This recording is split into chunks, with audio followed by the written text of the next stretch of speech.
sketching app, which is kind of cool. Here's something a little kind of strange and an unexpected cool app.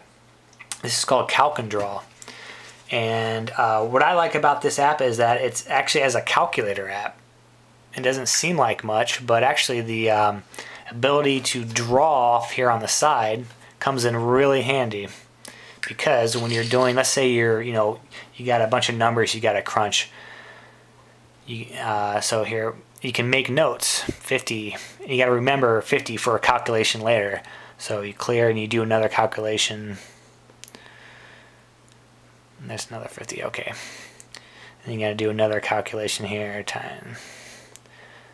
And then you got to bring those other two numbers back. Plus 50 equals 136. So it's just something really handy. A lot of times with the iPhone calculator, if you're doing something complicated, you have to write, grab a pen and paper down also. But this, you can just make notes off on the side. I got this for Calc Draw, was free, but I think it might also be a paid app now. It was temporarily on sale.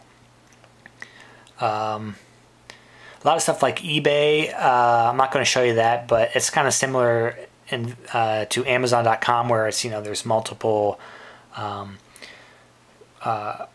ways to view information. It makes it a lot quicker than what the website is. A lot of times they're not as powerful. Not all the features are there, but it's more time efficient to use, like the iPad version. That's kind of been really surprising to me about the iPad. Epicurious, this is another great app. This is all about recipes, finding recipes to make, getting their ingredients. So here I'm just going to choose this recipe. It has all the ingredients here off on the side. You tap here in the instructions, and this is kind of cool. As you go through the instructions, you you drag this down to let you know the last part you left off. You can add the ingredients to a shopping list. So that's what this button right here does. So let's say you're going to go shopping. You're going to make that recipe.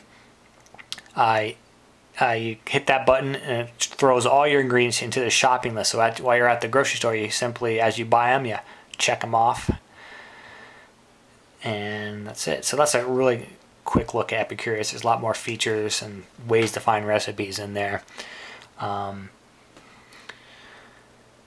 There are some like apps that I love, like Pandora. That's a great iPhone app, and they made it into a universal app, so it looks, it looks great on the iPad as well. It has all the same feature functionality. Same with Wunder Radio. That's one of my favorite apps. I use that all the time. This is the free app, Virtuoso piano app. Reason like this, with the iPhone, you have an app like this, there's only like 5-6 keys that fit on it. But this, you get two sets, 2 rows, so you can basically, play 2 octaves, a lot more octaves.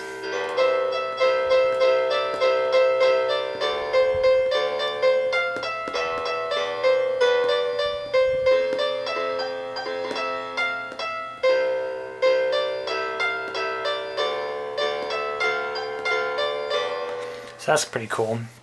So this will definitely be a more powerful musical tool than the iPhone, just because of the more things you can do with it. I think everybody has seen the Alice in Wonderland. I'll just show it really quickly. If you haven't, go check out this. This is Alice in Wonderland picture book. There's a great YouTube video that shows a lot more. But basically, it's very beautiful, and it's got these little interactive elements to it. Alice in Wonderland. This is a free, the Lite version is free. It gives you like a chapter, but the I think the other one is, the paid one is like $5-10 bucks. I think that's about it. That's all the great stuff I want to show you. Here's something I was kind of surprising. This is a universal app. So this is an app for the iPhone and the iPad. BlocksClassic. It actually plays a lot better on the iPad than it does on the iPhone. It's just because it's bigger and the controls are easier to use. I was really surprised. I started playing. I was like, I kind of like this on the iPad, where I was kind of indifferent about it on the iPhone. So this was only, I think, 99 cents. So it's kind of funny. This is something simple like this has been one of the, it's better than some of the early iPad games that cost $5-10. All right, that's a look at some of my favorite iPad apps so far, some of the best ones. Check out artoftheiphone.com for a closer look at these apps.